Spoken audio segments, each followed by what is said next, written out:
새벽 6시, 해가 채뜨기도 전에 수산시장은 이미 활기를 띠기 시작합니다. 바닷물 냄새와 함께 상인들의 우렁찬 목소리가 시장 곳곳에 울려 퍼지죠. 그 중에서도 가장 큰 전복. 가게를 운영하는 김 사장은 이른 새벽부터 싱싱한 전복들을 정성스럽게 정리하며 하루를 준비합니다. 어서 오세요. 김 사장의 밝은 인사 소리가 시장에 메아리 치는 가운데 한 할머니가 천천히 걸어오십니다. 75세의 박할머니, 구부정한 등과 지팡이에 의지한 걸음걸이지만 눈빛만은 또렷하십니다. 매일 아침 7시 정각, 시계처럼 정확한 시간에 나타나시죠. 할머니, 오늘도 오셨네요. 김 사장이 반가운 듯 인사를 건넵니다. 오늘도 전복 50마리죠? 박할머니는 고개를 끄덕이시며 가방에서 돈을 꺼내십니다. 10만 원이 넘는 큰 돈이지만 주저함 없이 내미시는 모습에 김 사장은 처음엔 그저 부유한 집안의 큰 잔치 준비려니 생각했습니다. 하지만 하루 이틀, 사흘이 지나고 일주일이 지나도 똑같은 일이 반복되자 점점 이상하다는 생각이 들기 시작했습니다. 매일 같은 시간, 같은 수량의 전복을 사가시는 박할머니. 김 사장은 호기심이 생겨 슬쩍 물어보려 했지만 할머니는 항상 급한 듯 전복을 받아들고 서둘러 돌아가시기만 했습니다. 그 뒷모습을 바라보며 김 사장은 고개를 갸웃거렸죠. 할머니, 혹시 집에서 큰 일이라도 있으신 건가요? 어느 날 용기를 내어 조심스럽게 물어보는 김 사장에게 박할머니는 그저 미소만 지으실 뿐입니다. 그냥 필요한 일이 있어서 그래요. 더 이상의 자세한 설명은 없습니다. 한 달이 지나자 김 사장뿐만 아니라 주변 상인들도 수군거리기 시작했습니다. 저 나이에 매일 전복 50마리라니 뭔가 수상하지 않나. 집에서 전복 요리 전문점이라도 하는 건 아닐까. 온갖 추측이 난무했습니다. 하루에 40만 원씩, 한 달이면 1200만 원이 넘는 돈을 전복에 쓰는 75세의 할머니. 김 사장의 마음속에는 점점 큰 의문이 자리 잡기 시작했습니다. 과연 박할머니는 이 많은 전복을 어디에 쓰시는 걸까요? 2달이 지나자 시장 분위기가 완전히 바뀌기 시작했습니다. 처음엔 그저 신기하게만 여겼던 상인들도 이제는 진지하게 의심의 눈초리를 보내기 시작했어요. 특히 김 사장 옆에서 생선 가게를 운영하는 이 사장이 가장 의구심을 드러냈습니다. 30년 넘게 이 시장에서 장사해온 그는 이런 일이 결코 정상적이지 않다는 걸 본능적으로 느꼈거든요. 김 사장, 저 할머니 정말 이상하지 않나? 매일 전복 50마리씩 사가는 게 말이 되나? 이 사장은 목소리를 낮추며 속삭였습니다. 아무리 부자라고 해도 저 나이에 혼자 살면서 그렇게 많은 전복을 어디다 쓴다는 거야? 하루에 10만 원씩이면 한 달에 300만 원이 넘는데 말이야. 김 사장도 이제는 같은 생각이었습니다. 처음 한 달은 그저 특별한 일이 있나 보다 했는데 이제 석 달째 접어드니 정말 뭔가 수상하다는 생각이 들었어요. 박할머니의 행동 패턴을 자세히 관찰해보니 더욱 의심스러운 점들이 많았습니다. 항상 같은 시간에 와서 말수가 적고 전복을 받자마자 서둘러 떠나는 모습이 마치 뭔가 숨기는 것 같았거든요. 혹시 불법적인 일에 연루된 건 아닐까? 그런 생각까지 들기 시작했습니다. 요즘 뉴스에서 노인들을 앞세워 불법 장사를 하는 사례들을 종종 봤거든요. 김 사장은 밤잠을 설치며 이런 걱정에 빠져들었습니다. 주변 상인들 사이에서도 온갖 소문이 돌기 시작했어요. 저 할머니, 혹시 밀매업자 아닐까? 아니면 무허가 식당이라도 차린 건 아닐까? 그런 나이에 매일 그렇게 많은 전복을 사서 뭘 한다는 거지? 추측성 이야기들이 꼬리에 꼬리를 물고 이어졌습니다. 시장 곳곳에서 박할머니에 대한 이야기가 가장 큰 화제가 되었죠. 심지어 다른 구역 상인들까지 와서 박할머니를 구경하고 갈 정도였습니다. 어느 날 오후 시장 상인들 몇 명이 김 사장의 가게 앞에 모여 앉아 진지한 회의를 벌였습니다. 생선가게 이 사장, 건어물집 박 사장, 야채가게 최 사장까지 모두 고개를 갸웃거리며 이야기를 나누고 있었어요. 평소 장사로 바쁜 이들이 이렇게 모인 것 자체가 이례적인 일이었습니다. 내 생각엔 뭔가 불법적인 일이 분명해. 이 사장이 단호하게 말했습니다. 저 나이에 혼자서 그렇게 많은 전복을 매일 사간다는 게 말이 안 되잖아. 분명히 어딘가 팔고 있는 거야. 박 사장도 고개를 끄덕이며 맞장구를 쳤습니다. 맞습니다. 무허가 음식점이거나 아니면 다른 곳에 비싸게 넘기거나 아니면 더 큰 조직과 연결된 건지도 모르죠. 최 사장은 더 심각한 가능성을 제기했습니다. 혹시 조폭들과 연결된 건 아닐까요? 요즘 그런 할머니들을 앞세워서 불법 장사하는 경우가 많다던데요. 단속 피하려고 노인분들 이용하는 거 말입니다. 김 사장은 이런 이야기들을 들으며 점점 불안해지기 시작했습니다. 만약 정말로 박 할머니가 불법적인 일에 연루되어 있다면 자신도 모르는 사이에 공범이 되는 건 아닐까 하는 걱정이 들었어요. 결국 김 사장은 더 이상 참을 수 없었습니다. 며칠 밤을 고민한 끝에 경찰서에 신고 전화를 걸었어요. 여보세요. 혹시 수상한 일이 있는 것 같아서 신고합니다. 김 사장의 목소리는 떨리고 있었습니다. 매일 같은 할머니가 전복을 엄청나게 많이 사가는데 뭔가 이상해요. 경찰서에서는 김 사장의 신고를 진지하게 받아들였습니다. 요즘 노인들을 이용한 불법 사업이 늘고 있다는 보고가 많이 들어오고 있었거든요. 자세한 주소와 상황을 알려주세요. 내일 아침에 출동하겠습니다. 다음 날 오전 박 할머니가 평소처럼 전복을 사러 오기 전에 경찰차 2대가 시장에 도착했습니다. 젊은 경찰관 2명과 베테랑 형사 1명이 내려서 김 사장에게 다가왔어요. 신고하신 분이 김 사장님이신가요? 네, 그렇습니다. 김 사장은 긴장한 듯 대답했습니다. 시장 상인들이 하나둘 모여들기 시작했고 분위기는 점점 무거워졌어요. 7시쯤 되면 그 할머니가 오실 거예요. 김 사장이 시계를 보며 말했습니다. 정확히 7시, 박 할머니가 평소처럼 천천히 걸어오시는 모습이 보였습니다. 지팡이에 의지한 채 구부정한 등으로 걸어오시는 모습이 여느 때와 다르지 않았어요. 할머니, 잠깐만요. 형사가 정중하게 박 할머니를 불러 세웠습니다. 경찰입니다. 몇 가지 여쭤볼 것이 있어서요. 박 할머니는 깜짝 놀란 표정을 지으시며 경직되셨습니다. 왜 그러세요? 떨리는 목소리로 물으셨어요. 매일 전복을 많이 사가신다고 들었는데 혹시 어디에 쓰시는 건지 여쭤봐도 될까요? 형사의 질문에 박 할머니는 입술만 파르르 떨릴 뿐 대답하지 못하셨습니다. 할머니 댁으로 가서 확인해봐도 될까요? 형사가 다시 물었고 박 할머니는 고개를 끄덕이셨습니다. 어쩔 수 없다는 듯한 표정이었어요. 시장에서 10분 거리에 있는 박 할머니의 집은 오래된 단독주택이었습니다. 마당에는 여러 화분들이 정성스럽게 가꿔져 있었고 집안은 깔끔하게 정리되어 있었어요. 경찰들은 집안 곳곳을 살펴보기 시작했습니다. 할머니, 혹시 지하실이 있나요? 형사가 물었습니다. 네, 있습니다. 박 할머니는 힘없이 대답하시며 지하실 문을 가리키셨어요. 녹슨 철문이 굳게 닫혀 있었습니다. 형사가 지하실 문을 열자 모든 사람들이 할 말을 잃었습니다. 지하실 한가운데에는 거대한 수족관이 설치되어 있었고 그 안에는 살아있는 전복들이 가득했어요. 수십 마리의 전복들이 수족관 벽면에 붙어서 꿈틀거리고 있었습니다. 이게 뭡니까? 젊은 경찰관이 놀라며 물었습니다. 김 사장도 뒤따라온 상인들도 모두 입을 벌린 채 그 광경을 바라보고 있었어요. 정교하게 설치된 여과 시설과 산소 공급 장치까지 갖춘 전문적인 수족관이었습니다. 이건 단순한 보관이 아니라 제대로 된 사육시설이었어요. 할머니, 이걸 왜? 형사가 물으려던 순간 박 할머니는 고개를 떨구시며 눈물을 글썽이기 시작하셨습니다. 지하실의 충격적인 광경을 본 김 사장은 흥분을 감추지 못했습니다. 봐요. 제가 뭐라고 했습니까? 그의 목소리가 지하실 전체에 울려 퍼졌어요. 분명히 뭔가 수상한 일을 하고 있다고 했잖아요. 젊은 경찰관도 당황스러운 표정을 감추지 못했습니다. 이렇게 많은 전복을. 할머니, 정말 이걸 왜 기르시는 건가요? 하지만 박 할머니는 여전히 고개만 떨굴 뿐 제대로 된 대답을 하지 못하셨어요. 떨리는 손으로 지팡이를 꽉 쥐고 계셨을 뿐입니다. 이 사장이 뒤늦게 지하실로 내려와서는 깜짝 놀랐습니다. 어머나, 이게 뭔가요?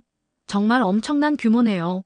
수족관 시설을 자세히 살펴보더니 더욱 의심스러운 표정을 지었어요. 이런 시설을 만드는데 얼마나 많은 돈이 들었을까요? 박 사장과 최 사장도 연이어 지하실로 내려왔습니다. 와, 정말 대단하네요. 이 정도면 완전히 사업하는 수준이잖아요. 최 사장이 놀라며 말했습니다. 할머니 혼자서 이런 걸 운영한다는 게 믿어지지 않아요. 김 사장은 더욱 확신에 찬 목소리로 말했습니다. 봐요, 형사님. 이게 바로 제가 의심했던 거예요. 분명히 불법 사업이에요. 그는 수족관 주변을 돌아다니며 여러 가지를 살펴보기 시작했어요. 이 정도 시설이면 어마어마한 돈이 들었을 거예요. 할머니 혼자 할 수 있는 일이 아니라고요. 형사도 고개를 끄덕이며 수족관을 자세히 살펴봤습니다. 정말 전문적인 시설이네요. 여과장치, 산소 공급장치, 온도 조절 장치까지. 이 정도면 상당한 투자를 한 것 같은데요. 그는 박할머니를 바라보며 다시 물었습니다. 할머니, 이 시설을 누가 만들어줬나요? 혼자서 하신 건 아니죠? 박할머니는 여전히 말씀을 하지 못하시고 계속 눈물만 흘리고 계셨어요. 그 모습을 본 상인들은 더욱 수상하게 생각하기 시작했습니다. 뭔가 숨기는 게 분명해요. 이사장이 다른 상인들에게 속삭였습니다. 정상적인 일이라면 왜 이렇게 말을 못하시는 거죠? 맞아요. 분명히 뒤가 구린 일이야. 박 사장도 맞장구를 쳤습니다. 이런 대규모 시설을 운영하려면 엄청난 자금이 필요한데 할머니가 어디서 그런 돈을 구하셨을까요? 시장에서 소식을 들은 다른 상인들과 주민들도 하나둘 모여들기 시작했습니다. 박할머니의 집 앞은 점점 구경꾼들로 북적거렸어요. 정말 대단하네. 뭔가 수상해 보여. 할머니 혼자 할 일이 아닌 것 같은데. 같은 말들이 여기저기서 들려왔습니다. 김 사장은 형사에게 다가가서 목소리를 낮춰 말했습니다. 형사님, 저는 정말 이상하다고 생각해요. 매일 50마리씩 사가시더니 이런 시설을 운영하고 계시다니. 분명히 어딘가에 팔고 계시는 거 아닐까요?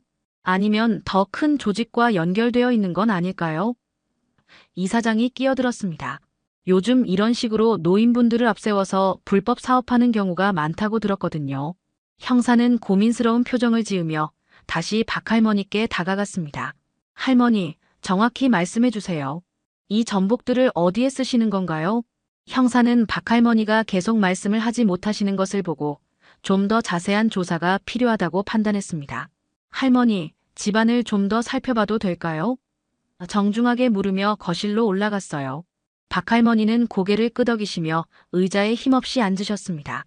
거실에는 오래된 가구들과 함께 여러 장의 가족 사진이 놓여 있었습니다.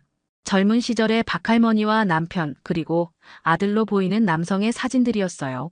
형사는 사진들을 유심히 살펴보더니 작은 책상 서랍을 열어보기 시작했습니다. 이게 뭐죠? 형사가 두꺼운 장부 하나를 발견했습니다. 겉표지에는 기부 내역이라고 정성스럽게 쓰여 있었어요. 장부를 펼쳐보자 놀라운 내용이 나타났습니다. 장부에는 날짜별로 꼼꼼하게 기록된 내용들이 있었습니다.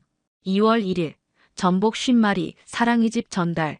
2월 2일, 전복 50마리, 사랑이 집 전달. 매일같이 똑같은 기록이 석 달 넘게 이어져 있었어요. 사랑이 집. 형사가 중얼거리며 장부를 더 자세히 살펴봤습니다. 뒷페이지에는 사랑이 집 장애아동 보호시설이라는 주소와 전화번호가 적혀 있었고 시설장의 이름까지 정확히 기록되어 있었어요. 김 사장이 궁금해서 다가와 장부를 들여다봤습니다. 이게 뭔가요? 하지만 글씨가 작아서 잘 보이지 않았어요. 형사는 박할머니를 바라보며 조심스럽게 물었습니다. 할머니, 이 사랑의집이라는 곳이 어떤 곳인가요? 하지만 박할머니는 여전히 눈물만 흘리실 뿐 대답하지 못하셨어요. 장부를 더 넘겨보자 뒤쪽에는 편지들이 끼워져 있었습니다. 아이들이 그린 그림과 함께 할머니 고마워요. 맛있는 전복. 감사합니다라는 글씨들이 삐뚤빼뚤하게 쓰여 있었어요. 일부는 한글을 겨우 익힌 듯한 어린 글씨였고 일부는 어른이 대신 써준 듯한 정갈한 글씨였습니다. 이 편지들은 뭐죠? 형사가 편지들을 하나씩 읽어보기 시작했습니다. 박할머니께 매일 보내주시는 전복 덕분에 우리 아이들이 정말 좋아해요. 영양도 좋아지고 있어요. 감사합니다. 사랑의 집 시설장 올림. 다른 편지에는 더 자세한 내용이 적혀 있었습니다. 할머니, 저는 민수예요.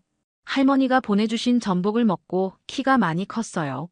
선생님이 영양가가 높다고 하셨어요. 할머니 보고 싶어요. 형사의 표정이 점점 진지해졌습니다. 이 편지들과 장부의 내용을 종합해보니 완전히 다른 그림이 그려지고 있었어요. 박할머니는 불법적인 일을 하는 게 아니라 장애아동들에게 전복을 기부하고 계셨던 거였습니다. 할머니, 형사가 부드러운 목소리로 말했습니다. 혹시 이 아이들에게 전복을 보내주고 계시는 건가요?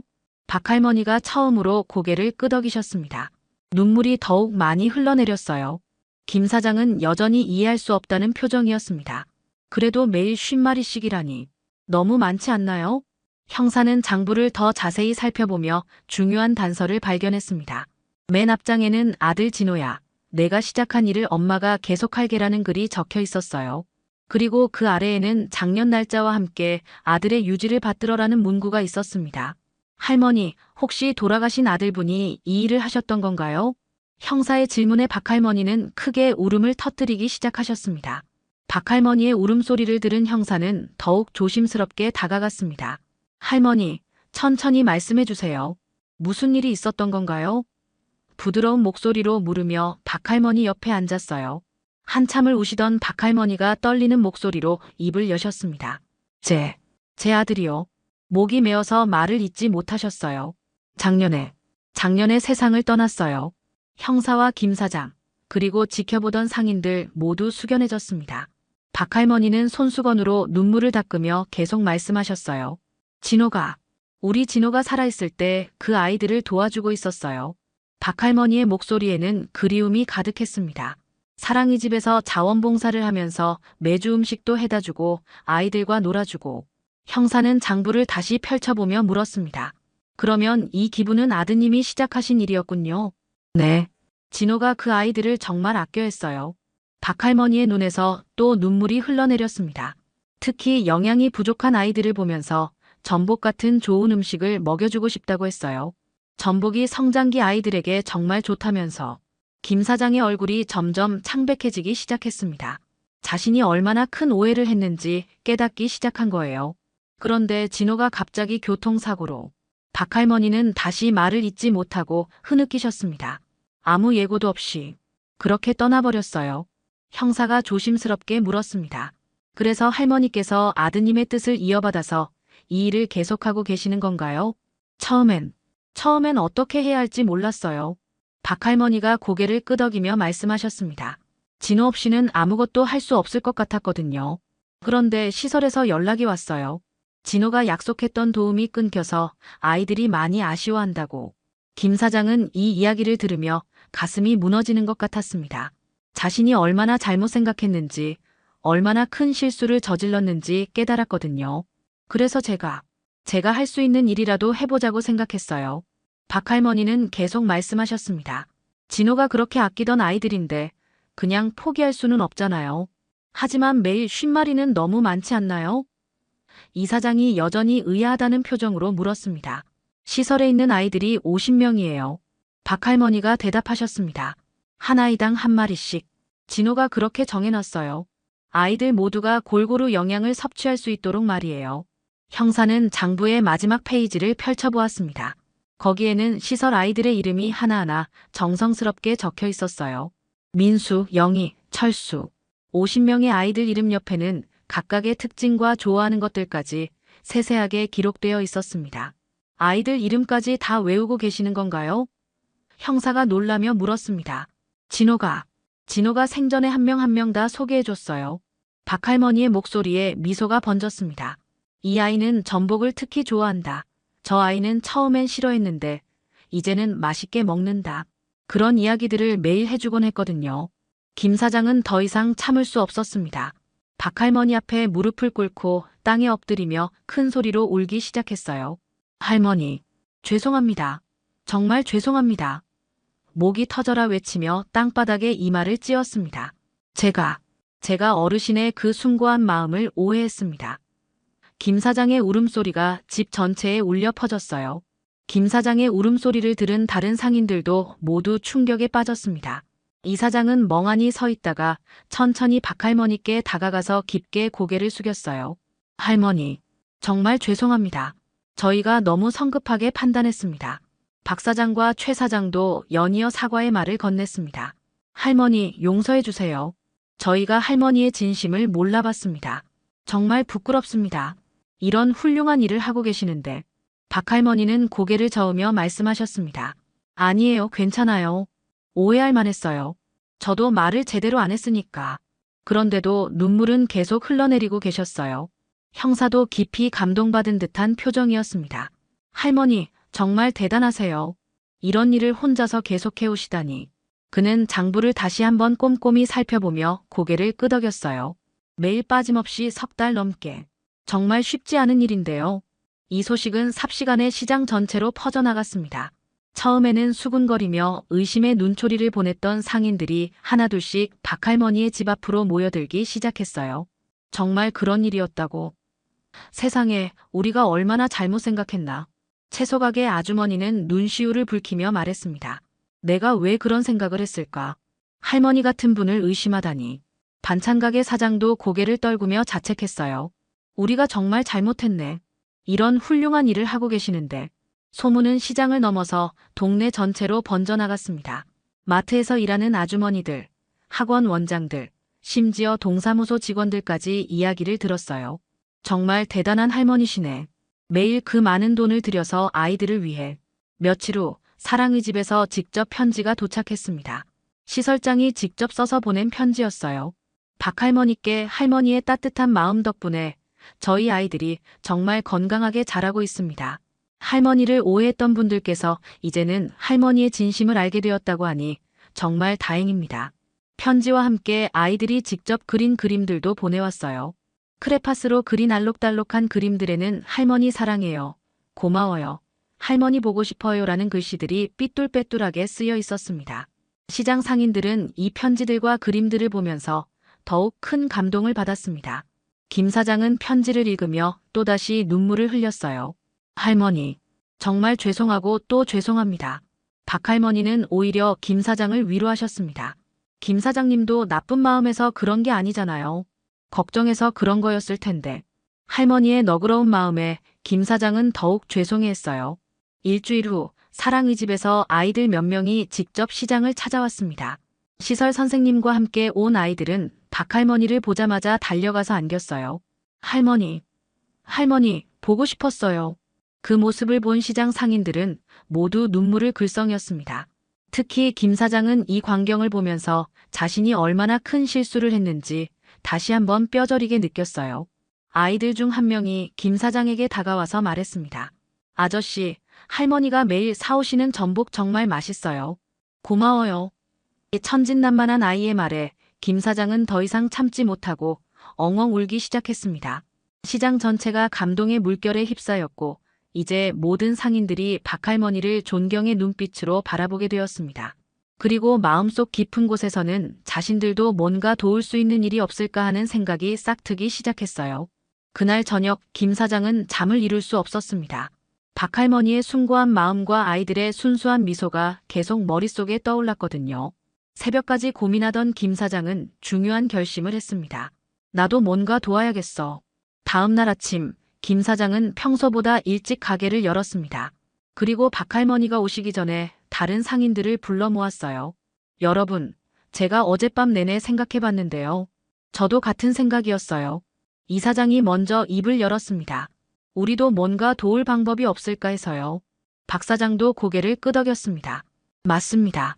할머니 혼자서 그 많은 부담을 지시기엔 너무 힘드실 것 같아요. 그래서 말인데요. 김 사장이 조심스럽게 제안했습니다. 우리도 함께 참여하면 어떨까요? 전복 나눔 운동이라고 해서 말이에요. 상인들의 눈이 반짝였습니다. 좋은 생각이에요. 최 사장이 손뼉을 쳤어요. 우리가 조금씩 나눠서 부담하면 할머니도 훨씬 편하실 거고 아이들에게도 더 많은 도움을 줄 수 있을 거예요. 7시가 되어 박할머니가 평소처럼 오시자 김 사장이 다가갔습니다. 할머니, 저희가 상의한 게 있어요. 조심스럽게 말을 꺼냈어요. 혹시 저희도 함께 참여해도 될까요? 박할머니는 깜짝 놀라신 표정이었습니다. 무슨 말씀이세요? 할머니 혼자서 그 모든 부담을 지실 필요 없어요. 이 사장이 다가와서 말했습니다. 저희가 일주일씩 돌아가면서 전복을 기부하겠습니다.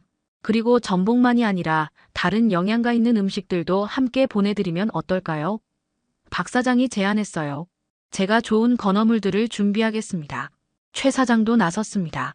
저는 신선한 야채들을 보태겠어요. 성장기 아이들에게는 골고루 영양을 섭취하는 게 중요하잖아요. 박할머니의 눈에서 눈물이 또다시 흘러내렸습니다. 하지만 이번에는 기쁨의 눈물이었어요. 고맙습니다. 정말 고마워요. 그날부터 시장 전체가 변하기 시작했습니다. 처음에는 4명의 상인만 참여했지만 소문이 퍼지면서 점점 더 많은 사람들이 동참하기 시작했어요. 정육점 사장님은 좋은 고기를, 과일가게 사장님은 제철 과일을, 떡집 사장님은 영양떡을 보태기 시작했습니다. 한 달 후 사랑의 집에서는 깜짝 놀라는 연락을 해왔어요. 할머니, 요즘 아이들이 받는 음식의 양과 질이 정말 좋아졌어요. 대체 무슨 일이 있었던 건가요? 박할머니는 미소를 지으며 대답하셨습니다. 시장 사람들이 모두 함께 해주고 있어요. 우리 진호가 아끼던 아이들이니까 다들 자기 일처럼 생각해 주시더라고요. 시장에는 사랑의 나눔 운동 현황판이 설치되었습니다. 매일 어떤 상인이 어떤 음식을 기부했는지, 아이들에게 전달된 내용이 무엇인지 투명하게 공개되었어요. 지나가던 시민들도 이 현황판을 보면서 큰 감동을 받았습니다. 어느 날 저녁 박할머니는 아들 진호의 사진 앞에 앉아 말씀하셨습니다. 진호야, 내가 시작한 일이 이렇게 커졌구나. 사진 속 아들은 여전히 환하게 웃고 있었어요. 시장 사람들이 모두 너를 기억하면서 내 뜻을 이어가고 있어. 내가 그렇게 사랑했던 아이들이 이제는 온 시장의 사랑을 받고 있단다. 박할머니는 창밖을 바라보며 눈을 감았습니다. 하늘에서 아들이 환하게 웃고 있는 것 같았어요. 얘야, 엄마가 내 뜻대로 잘 지켜가고 있지. 이제는 혼자가 아니야. 많은 사람들이 함께하고 있어. 그날 밤 수산시장에는 따뜻한 감동이 흘렀고 내일 또 새로운 나눔이 시작될 것을 모든 사람들이 기대하고 있었습니다. 한 할머니의 작은 사랑이 온 동네에 큰 사랑으로 번져나간 아름다운 이야기. 그 이야기는 오늘도 계속되고 있습니다. 엄마, 제주도 도착했어요. 숙소 괜찮고 선생님들도 다 친절해요. 한지은은 가만히 서서 아들 민준이 제주도에서 보낸 메시지를 열어봅니다. 중학교 2학년인 민준은 어제 제주도로 수학여행을 떠났죠. 아침부터 지금까지 3번의 메시지가 왔고 그때마다 지은은 마음을 졸이며 아들의 안부를 확인했습니다.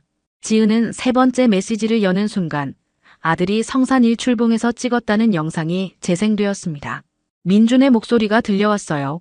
엄마, 여기 성산 일출봉이에요. 진짜 멋있죠? 내일은 한라산 갈 거예요.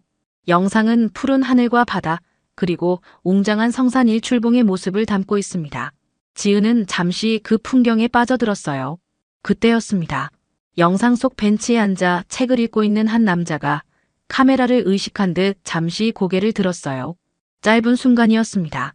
단 1초도 채 되지 않는 시간이었지만 지은의 심장은 그대로 멈춰버렸어요. 그 남자 책을 쥐는 손가락의 모양, 고개를 돌릴 때의 각도, 그리고 무엇보다 그 눈빛. 10번의 생을 산다 해도 잊을 수 없는 눈빛이었습니다. 서정우. 열애 전 실종된 남편이었어요.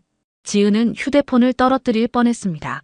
바로 영상을 정지시키고 그 장면을 확대해 보았어요. 화질이 좋지 않아 흐릿했지만 지은의 마음속에는 확신이 자라났어요. 열애 동안 매일 밤 꿈에서라도 보고 싶었던 그 사람. 사망 선고까지 받은 남편이 제주도 성산 일출봉의 벤치에 앉아있다니. 이럴 수가.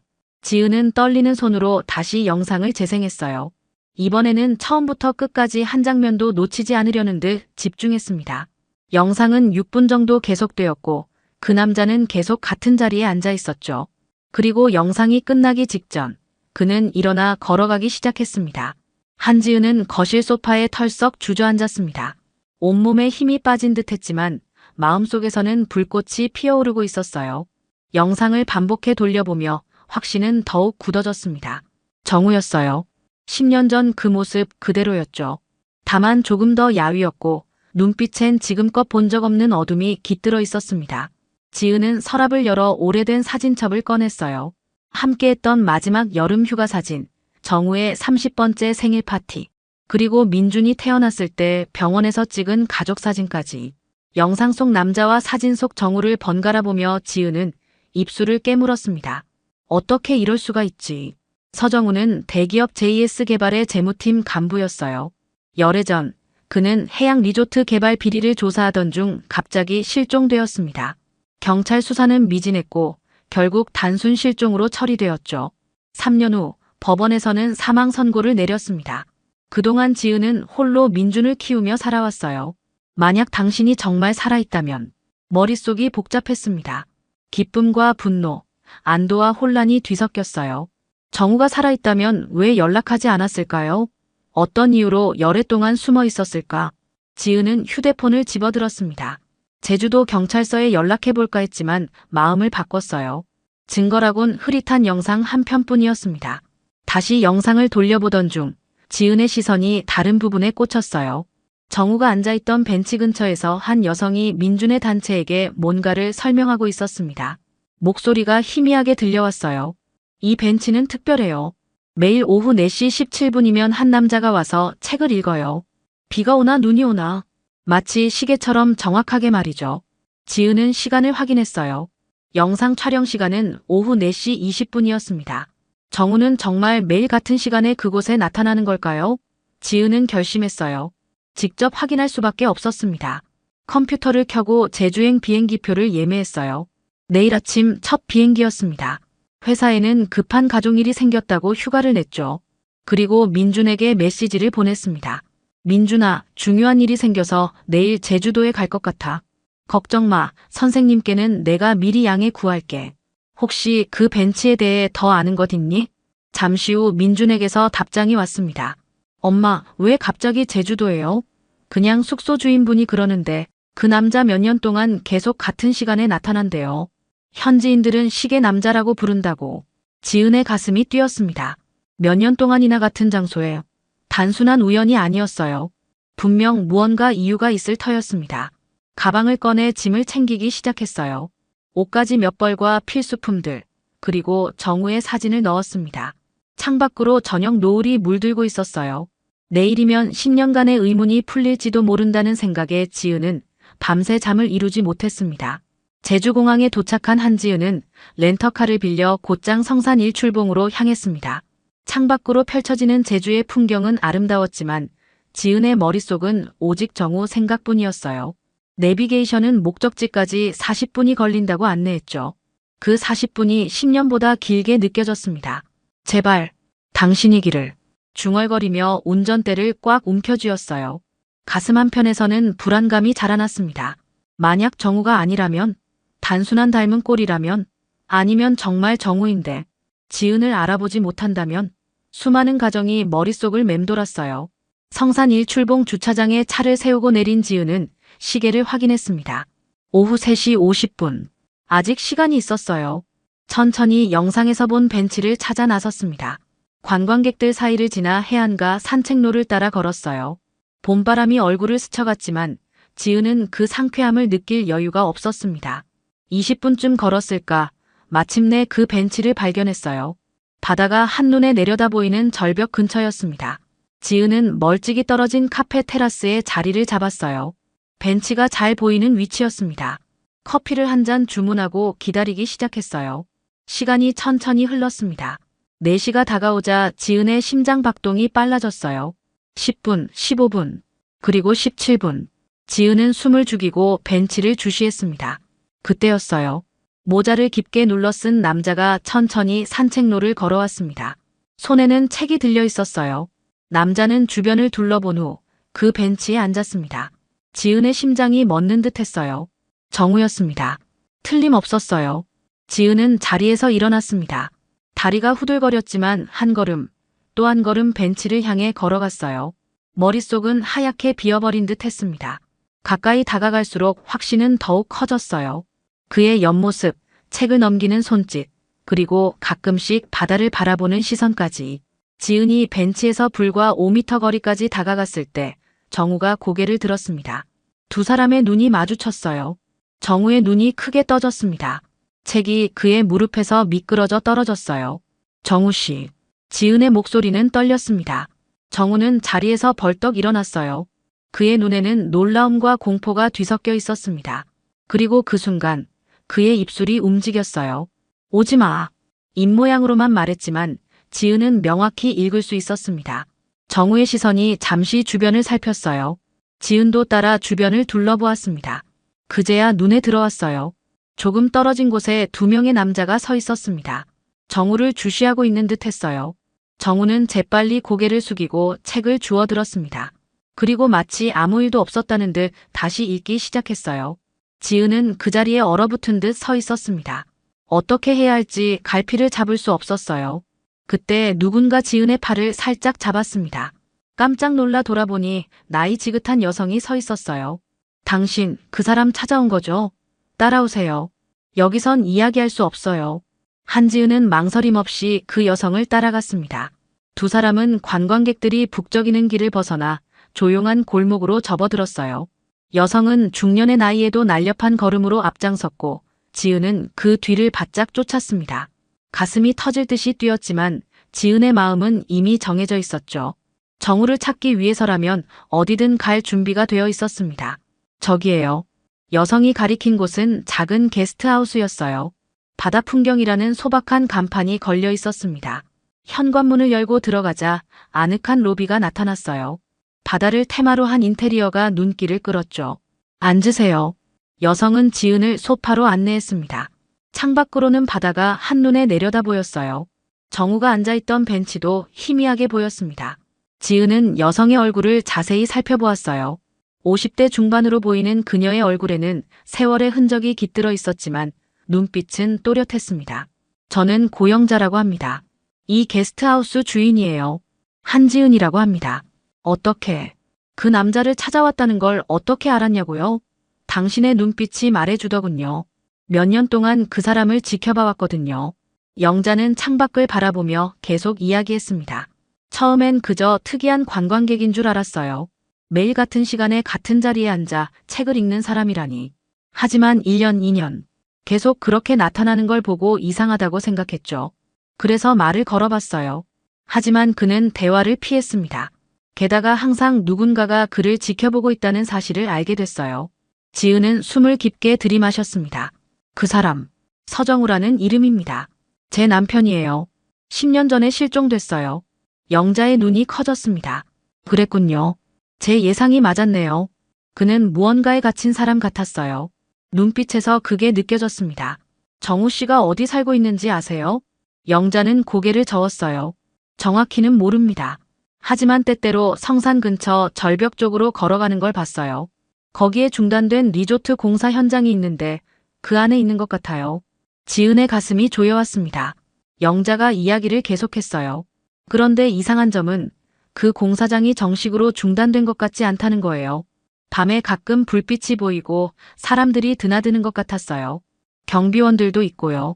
지은은 생각에 잠겼습니다. 정우가 JS개발의 해양 리조트 비리를 조사하다 실종됐다는 사실이 떠올랐어요. 그리고 그가 제주도 리조트 공사장 근처에 있다니. 단순한 우연이 아니었습니다. 그리고 영자는 목소리를 낮추었어요. 몇 달 전 그 남자, 아니 서정우 씨가 제게 뭔가를 맡겼어요. 아주 짧은 순간이었지만 그는 이걸 제게 건네며 언젠가 나를 찾는 사람이 오면 주세요라고 했어요. 영자는 서랍에서 작은 USB를 꺼내 지은에게 건넸습니다. 이거예요. 비자금 파일이라고 했어요. 당신이 그가 말한 사람인 것 같네요. 지은은 떨리는 손으로 USB를 받아들었습니다. 정우가 남긴 메시지. 증거일까요? 아니면 다른 무언가. 그리고 왜 정우는 그토록 오랜 시간 숨어 있었을까요? 누구로부터 도망치고 있었던 걸까요? 지은의 마음은 이미 정해져 있었습니다. 어떤 일이 있어도 정우를 찾아내야 했어요. 열애 동안의 의문을 풀어야 했습니다. 한지은은 잠시 눈을 감고 깊은 숨을 들이마셨습니다. 손에 쥔 USB가 무겁게 느껴졌어요. 열애 동안의 의문이 이 작은 장치 속에 담겨 있을지도 모른다는 생각에 가슴이 떨렸습니다.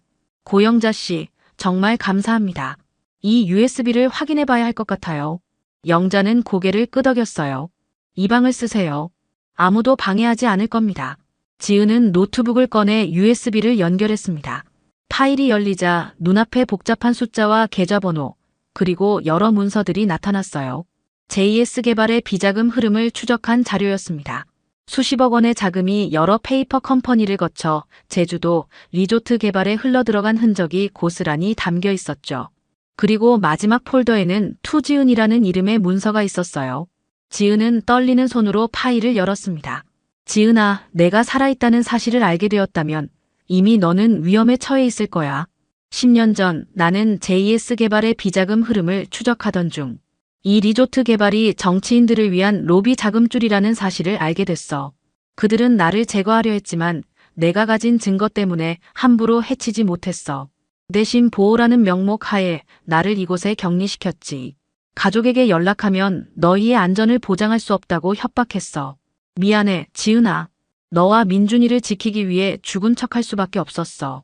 지은의 눈에서 눈물이 흘러내렸습니다.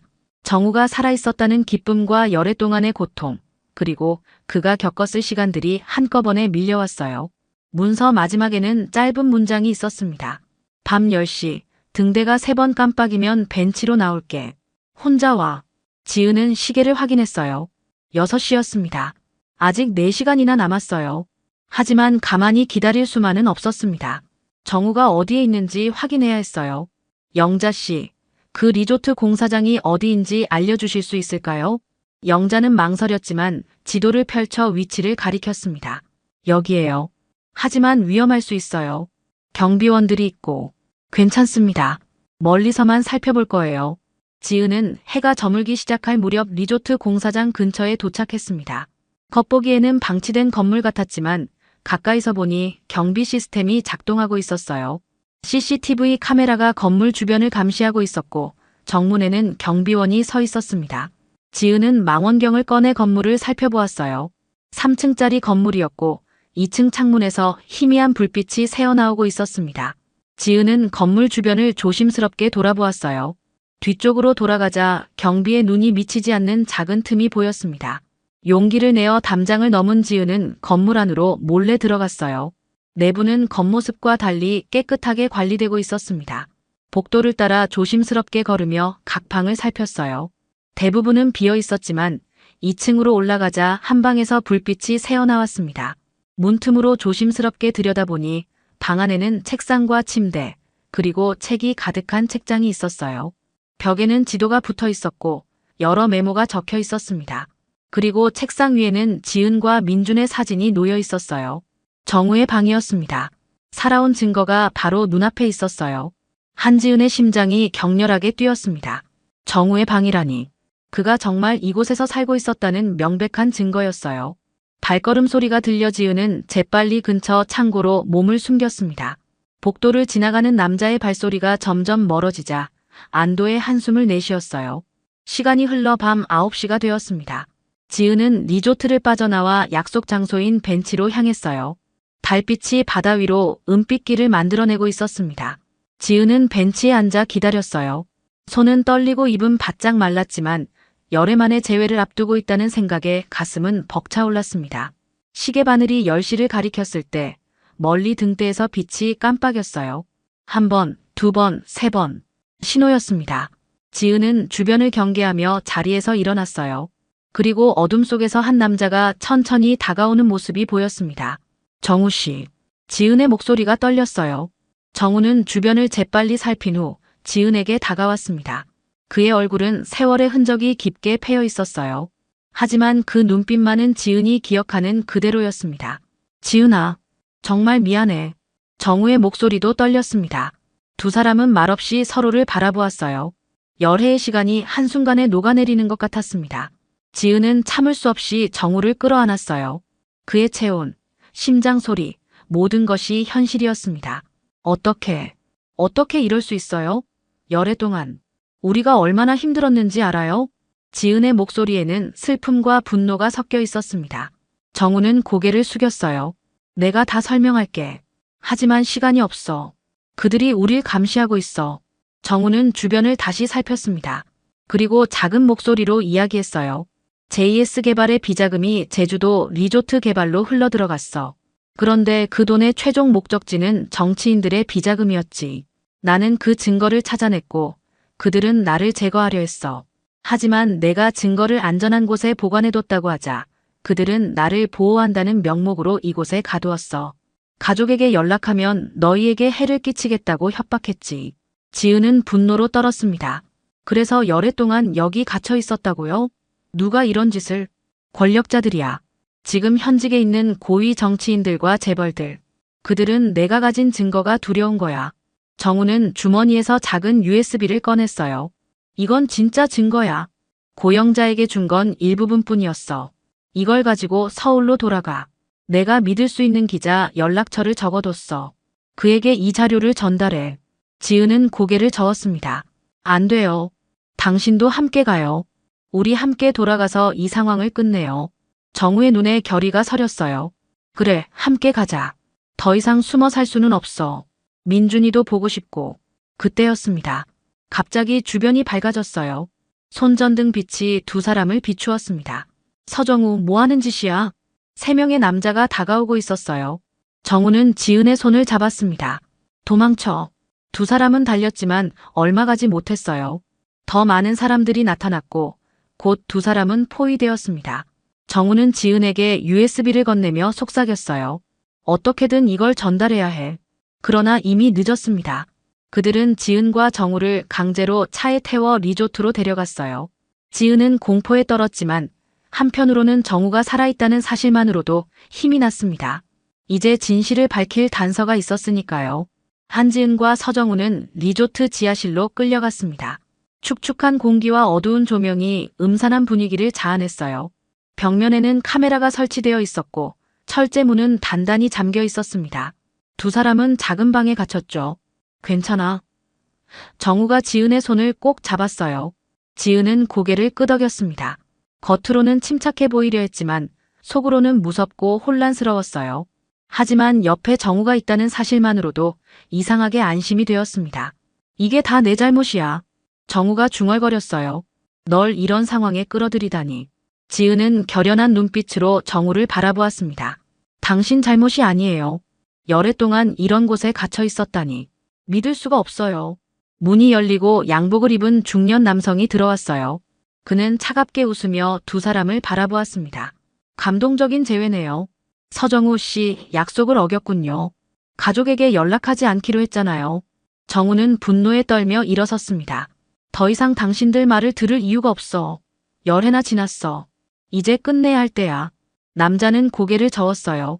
끝낼 순 없지요. 당신이 가진 정보는 여전히 위험합니다. 이제 부인까지 연루시켰으니 함께 이곳에 머물러야겠네요. 지은은 용기를 내어 말했습니다. 우리를 여기 가둘 권리가 없어요. 경찰에 신고할 거예요. 남자는 비웃듯 웃었어요. 경찰이요? 누구에게 신고하실 건가요? 이미 당신 남편은 법적으로 죽은 사람입니다. 그리고 당신은 곧 실종될 거고요. 남자가 나가고 문이 잠겼습니다. 지은은 공포에 떨었지만 포기할 수 없었어요. 그녀는 주머니에서 휴대폰을 꺼냈습니다. 다행히 빼앗기지 않았어요. 전화해봤자 소용없어. 여긴 신호가 잡히지 않아. 정우가 말했어요. 지은은 희미하게 웃었습니다. 전화하려는 게 아니에요. 그녀는 휴대폰으로 녹음 앱을 보여주었어요. 벤치에서부터 지금까지 모든 대화를 녹음했어요. 그리고 지은은 신발 밑창을 살짝 들어 올렸습니다. 그곳에 USB가 숨겨져 있었어요. 당신이 준 USB도 안전해요. 정우의 눈이 희망으로 빛났습니다. 하지만 여기서 어떻게 빠져나가지? 그때였어요. 멀리서 소란스러운 소리가 들렸습니다. 누군가 큰 소리로 명령을 내리는 것 같았어요. 두 사람은 긴장한 채 문을 바라보았습니다. 갑자기 문이 열렸어요. 경찰 제복을 입은 남자가 서 있었습니다. 김 형사님. 정우가 놀란 얼굴로 물었어요. 서정우 씨, 한지은 씨, 괜찮으십니까?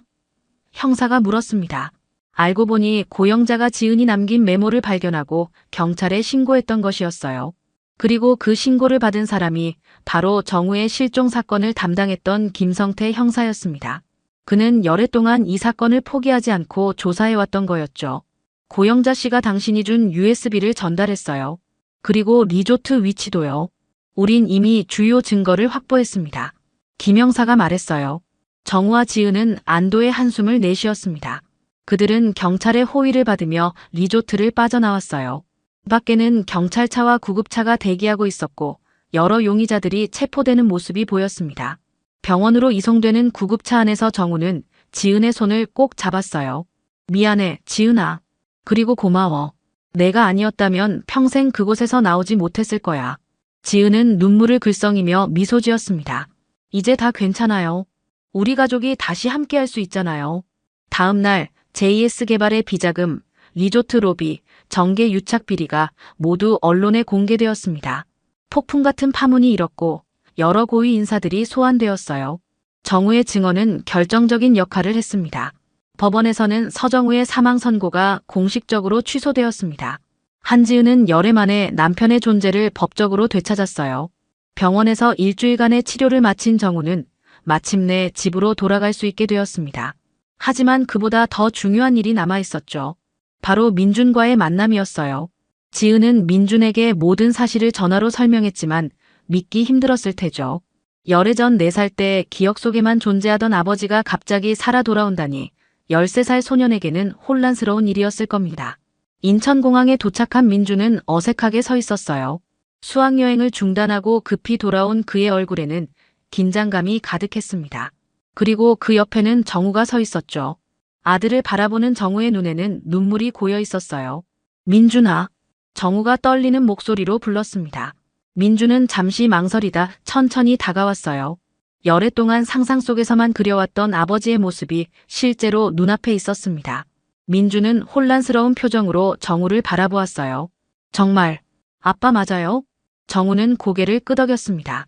그래, 아들아. 정말 미안해. 이렇게 오랜 시간이 걸려서. 민준의 눈에서 눈물이 흘러내렸어요. 그는 갑자기 달려들어 정우를 꽉 안았습니다. 늦게라도 와줘서 고마워요, 아빠. 공항의 사람들이 이들을 지나치며 궁금한 눈길을 보냈지만 세 사람에게는 중요하지 않았어요. 그들만의 시간이었으니까요. 마침내 다시 완전해진 가족이었습니다. 이제 어떻게 되는 거예요? 집으로 돌아오는 차 안에서 민준이 물었어요. 정우와 지은은 서로 바라보았습니다. 우리에게는 새로운 시작이 필요할 것 같아. 정우가 말했어요. 서울을 떠나 새 출발을 하는 게 어떨까? 지은은 미소를 지었습니다. 제주도 어때요? 아이러니하게도 그곳에서 우리는 다시 만났으니까. 민준의 얼굴에 밝은 표정이 번졌어요. 정말요? 제주도에서 살 수 있어요? 학교는 어떻게 해요? 다 알아봤단다. 제주시에 좋은 학교가 있고 우리가 살 집도 찾아뒀어. 지은이 대답했습니다. 한 달 후 세 사람은 제주도 동쪽 바닷가 마을에 정착했어요. 해안가가 내려다 보이는 작은 집이었습니다. 정우는 그곳에서 책을 쓰기 시작했고 지은은 작은 카페를 열었어요. 민주는 새 학교에 적응하며 매일 바다를 배경으로 브이로그를 찍었습니다. 엄마, 아빠, 이것 좀 봐요. 어느 날 민준이 들뜬 목소리로 불렀어요. 그는 노트북을 들고 와 두 사람에게 보여주었습니다. 그가 성산 일출봉에서 찍은 브이로그였어요. 바로 그 영상, 모든 것이 시작된 그 순간의 기록이었습니다. 이 영상이 아니었다면 지은은 말을 잇지 못했어요. 정우는 지은과 민준을 양팔로 끌어안았습니다. 운명이었나 봐. 우리 가족은 결국 다시 만나게 되어 있었던 거야. 성산 일출봉에서 불어오는 바람이 세 사람의 머리카락을 살랑거렸습니다. 열애 만에 다시 시작된 그들의 인생은 이제 막 첫 장을 펼치고 있었어요.